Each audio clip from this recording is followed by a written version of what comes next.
언론사에서 담은 새만금의 2023년 모습입니다.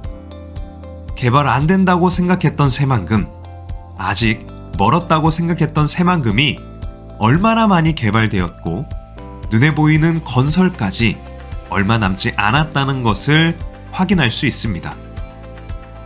2023년 부동산 시장이 혼란스럽지만 그래도 그중 투자할 곳은 새만금이라는 것을 충분히 확인할 수 있는 뉴스들을 모아봤습니다. 함께 보시죠. 올해 세계 잼버리 대회를 앞두고 지금 새만금 간척지에는 크고 작은 변화가 진행 중입니다. 동서남북으로 뚫린 십자형 도로망과 신항만 등 기반 시설이 속속 들어서고 있습니다. 오중호 기자가 다녀왔습니다. 드넓게 뻗은 이곳은 여의도 면적의 3배에 달합니다. 오는 8월 세계 잼버리를 앞두고 야영장과 상하수도, 주차장 등 기반 공사가 한창입니다. 중앙무대와 잔디광장 등 대집회장과 글로벌 청소년 리더센터도 짓고 있습니다. 향후 이곳은 디즈니랜드와 같은 대형 테마파크가 들어설 전망입니다. 실현 가능성이 가장 높은 사업자를 선정해서 테마파크가 이루어질 수 있도록 철저한 준비를 해나가도록 그렇게 하겠습니다. 바로 옆 새만금 초입에는 지상 3층 규모의 새만금 간척박물관이 세워졌습니다.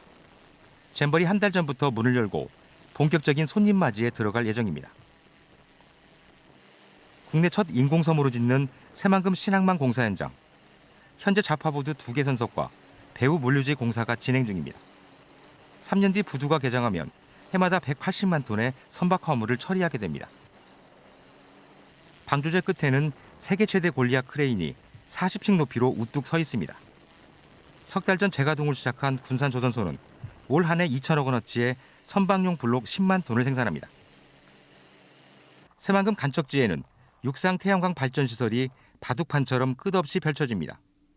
현재 정상 가동 중인 1구역에선 해마다 10만 8천 가구가 쓸 수 있는 100메가와트 규모의 전력을 생산합니다. 새만금 내부를 시원스럽게 가르는 이 도로는 얼마 전 개통한 남북도로 1단계 구간입니다. 세계 처음으로 비대칭 아치형으로 설계한 만경대교가 그 중심에서 유용을 자랑합니다. 남북도로 2단계가 완공되면 새만금 어디서든 자동차로 20분 안에 닿을 수 있습니다. 세해전 동서도로에 이어 남북도로까지 새만금의 십자형 도로망이 완성되기 때문입니다. 동서도로와 연결하는 새만금을 하나의 유기체로 만들어가는 동맹 역할을 할 것입니다. 물막이 공사가 끝난 지 17년. 새만금이 명실공히 동북아시아의 해양물류 거점으로 완연한 모습을 갖춰가고 있습니다. KBS 뉴스 오중호입니다. 위아래로 포개진 두 도로가 네 방향으로 바다 위를 가르고 지나갑니다. 교차점은 경사진 곡선으로 연결돼 어느 방향으로든 통할 수 있습니다. 군산과 부안을 일직선으로 잇는 새로 개통된 새만금 남북도로입니다. 가로축인 기존 동서도로에 더해 새롭게 세로축인 남북도로가 일부 개통돼 새만금 내부가 십자형으로 연결됐습니다. 우선 뚫린 건 전체 27km 중 12.7km. 나머지 절반은 세계 잼버리 대회 전인 내년 7월 완공됩니다. 이제 산업단지 그리고 관광 레저용지, 신항만, 국제공항 등 이 새만금 내부 어디든지 20분 이내에 접근이 가능하게 되었습니다. 기반 시설과 더불어 새만금에는 외부의 관심을 끄는 요소가 최근 더 늘었습니다. 법이 바뀌어 필요에 따라 새만금 개발청장이 지역 내 투자진흥지구를 지정할 권한이 생겼습니다. 이 지구에 들어오는 기업은 법인세와 소득세를 5년 동안 감면받을 수 있습니다. 이러한 여건을 기회로 삼아 기업 투자를 적극적으로 유치하고 새만금 개발을 활성화하는 새로운 전환점이 되도록 하겠습니다.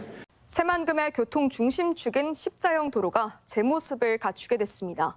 새만금 개발청은 새만금의 남북을 잇는 도로공사의 마지막 연결 구간인 새만금 동진대교 상판 공사를 어제 마무리해 동서도로와 함께 교통 중심축이 완비됐다고 밝혔습니다. 동진대교는 총 연장 1.25km의 왕복 6차선 규모로 새만금호 등 주변 경관과 어우러져 새만금 랜드마크의 역할이 기대되는데 남북도로 전 구간은 오는 7월 개통 예정입니다. 새만금은 금리가 올라가고 경제가 침체되어도 국책 사업이기 때문에 쉬지 않고 개발되고 있습니다. 올해 8월에 열리는 세계 잼버리까지 이제 6개월 남았습니다. 코로나 이후 한국에서 개최되는 국제 행사 중 가장 큰 행사이고 5만여 명이 참여하게 될 것입니다. 잼버리 행사 이후 300만 평이나 되는 부지는 그대로 비어있는 것이 아니라 디즈니랜드와 같은 세계적인 테마파크가 들어오게 될 것입니다. 김관영 도지사는 국회의원 시절부터 디즈니랜드와 같은 세계적인 테마파크를 유치하겠다고 자신있게 이야기했습니다. 지금도 그 공약을 포기하지 않고 세계적인 테마파크 디즈니랜드와 같은 테마파크를 유치하겠다는 포부를 계속해서 이야기하고 있습니다.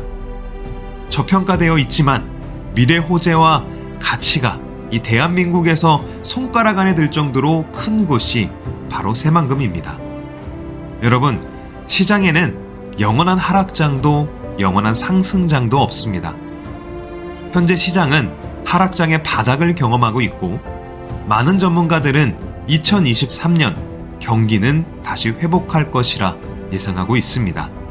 부자는 좋은 자산이 저평가되는 시기를 기다렸다 싼 값에 자산을 삽니다.